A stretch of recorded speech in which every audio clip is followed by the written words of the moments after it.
الحمد لله رب العالمين والعاقبة للمتقين والصلاة والسلام على سيد الأنبياء والمرسلين وعلى آله وأصحابه وذريته وعلماء ملته وشهداء محبته أجمعين. أما بعد، فأعوذ بالله من الشيطان الرجيم. بسم الله الرحمن الرحيم.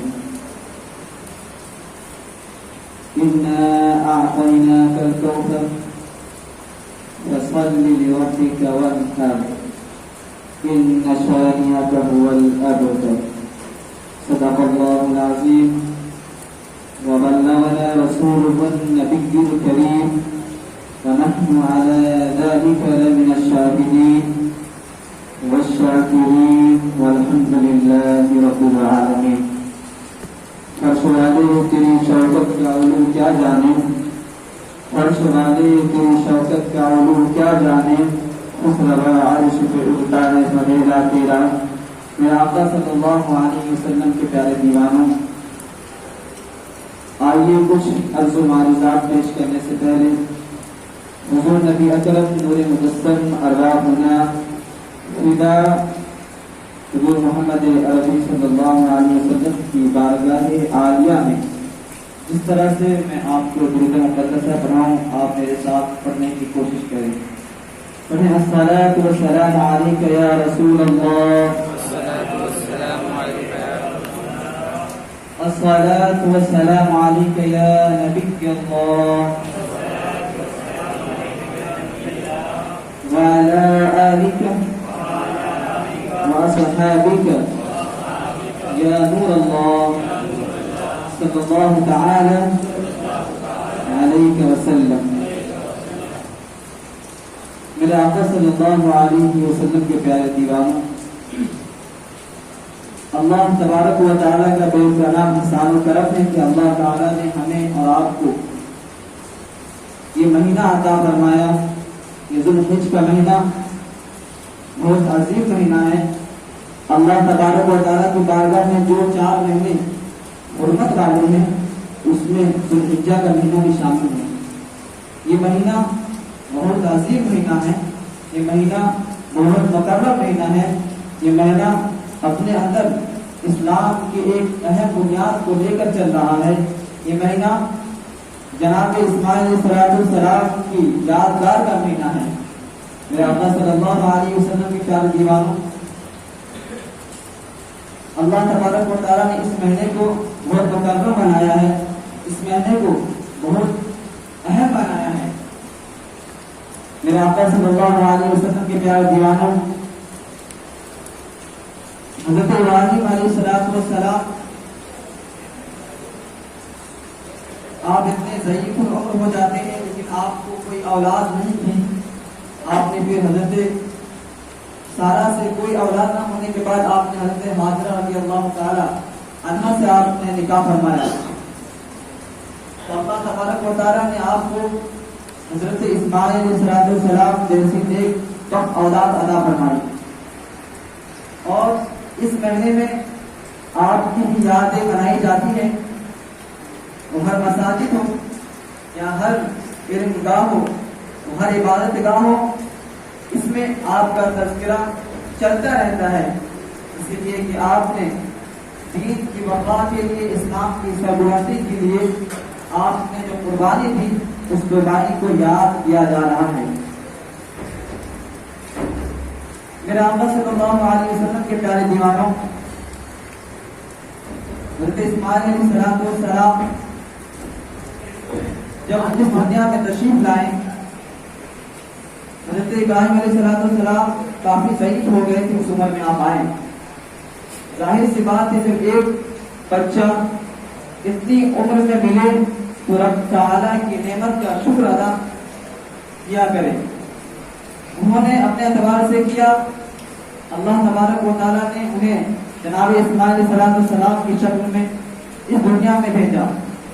میرے آقا صلی اللہ علیہ وسلم کے پیارے دیوانوں، پھر اللہ تبارک و تعالیٰ نے بھی امتحان لینا چاہا کہ میں اپنے محبوب کا، میں اپنے خلیل کا امتحان لوں، تو اس سے پہلے آپ نے کہا کہ اے ابراہیم اپنی اہلیہ کو، اپنی بیوی اور بچے کو ایک میدان میں چھوڑ کر آ جاؤ، اسی طرح میدان میں ڈال ڈالو، تب تو وہاں جا کر جناب ابراہیم علیہ السلام اپنے بچے اسماعیل علیہ السلام اور آپ کی اہلیہ ساتھ جاتی ہیں، وہ مکے کی پرخطر زمین نوکیلے پتھر کے پاس آپ رکھتے ہیں اور وہاں سے بھی تشریف لاتے ہیں۔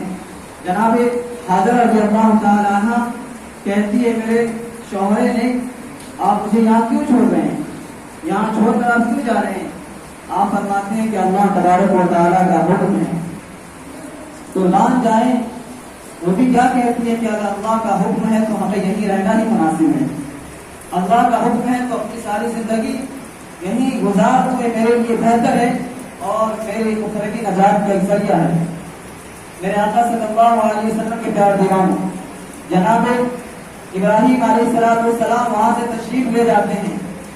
آپ کے تشریف لے جانے کے بعد کچھ سال گزرنے کے بعد اللہ تبارک و تعالیٰ آپ کے خواب عطا فرماتا ہے۔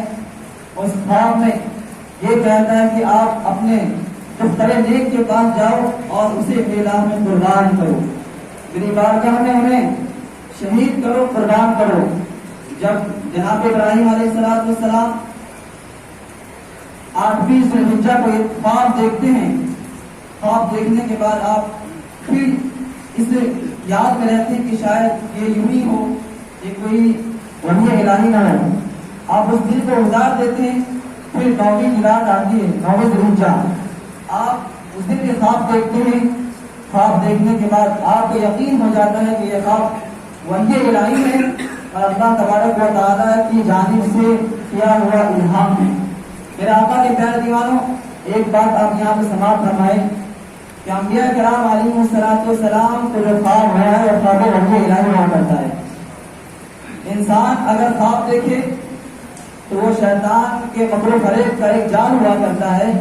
انسان اگر ایک خواب دیکھتا ہے، جو عام انسان ہوتا ہے وہ ہمارے دین بھر کا کیا ہوا چیز ہم اسے دیکھتے ہیں، لیکن اس میں ایک اور چیز ہے کہ نبوت کا 46 حصے میں سے ایک خواب کے حصے میں شامل کیا گیا ہے۔ یعنی مومن کا ایک خواب سچ بھی ہوا کرتا ہے لیکن عام طور سے سچ نہیں ہوا کرتا ہے۔ میرے آقا کے پیارے دیوانوں، جناب ابراہیم علیہ السلام جب یہ خواب دیکھتے ہیں تو عزم و صمم کر لیتے ہیں کہ آپ اپنے دختر نیک کو، اپنے نیک بیٹے کو اللہ کی بارگاہ میں قربان کر دیں گے۔ آپ یہ خواب دیکھتے ہیں، خواب دیکھنے کے بعد آپ اس کی ساری تیاریوں میں لگ جاتے ہیں۔ اس وقت بھی دیکھیں شیطان اس وقت بھی آتا ہے۔ اللہ تبارک و تعالیٰ کے نبیوں کو نہیں چھوڑا شیطان، تو پھر ہمیں آپ کو کیسے چھوڑ سکتا ہے؟ وہ ہر آن یہ سمجھتا ہے، ہر وقت ہر لمحے یہ فکر میں رہتا ہے کہ میں انسان کو کس طرح بہکا دوں، نام اعمال میں سوا گناہوں کے میں ثواب کیسے لکھنے کا موقع دوں۔ لہذا قرآن مقدس میں سے بار بار اس کی تشریح اور اس کی وضاحت کی گئی کہ شیطان تمہارا بھلا دشمن ہے، تم اگر نہ بچو گے تو تمہیں گناہوں میں ڈبا دے گا، تم اگر اپنے آپ کو باہر نہ رکھو گے تو تمہیں غلط راستے کی طرف لے جائے گا۔ اس سے پہلے ہے کہ تم سدھر جاؤ، تم اللہ تبارک و تعالیٰ کی بارگاہ میں سچی دل سے توبہ استغفار کرو، اللہ کی بارگاہ میں اپنے اعمال صالح کو اضافہ کرو، یہ تمہاری کامیابی کی ضمانت ہے اور یہ تمہاری اخروی نجات کا ذریعہ ہے۔ میرے آقا صلی اللہ علیہ وسلم کے پیارے دیوانوں، آپ نے جب خواب دیکھا تو اس کی ساری تیاری میں لگتے ہیں۔ شیطان کہتا ہے کہ اگر جناب ابراہیم علیہ السلام کو آج نہ روک سکا تو یقین جانے قیامت تک ان کے چلنے والے ہر فرد اس سنت کا عمل کرتا ہوا نظر آئے گا۔ اس نے انسانی شکل اختیار کیا۔ سب سے پہلے حضرت حاجرہ رضی اللہ تعالی عنہا کے پاس جاتا ہے، کیوں ماں وہ ایک عظیم چیز ہے جو بچے کے ہر دل کے ہر درد کو سمجھتی ہیں۔ ایک ماں ایک ایسی چیز ہے کہ بچے کی کوئی کسی تکلیف کو برداشت نہیں کر سکتی، بچے کی ہر تکلیف میں اس کا سپورٹ کرتی ہے، ان کا خیال رکھتی ہے۔ تو شیطان نے چال یہ چلا کہ سب سے پہلے حضرت حاجرہ رضی اللہ تعالی عنہ کے پاس گیا، اس لیے کہ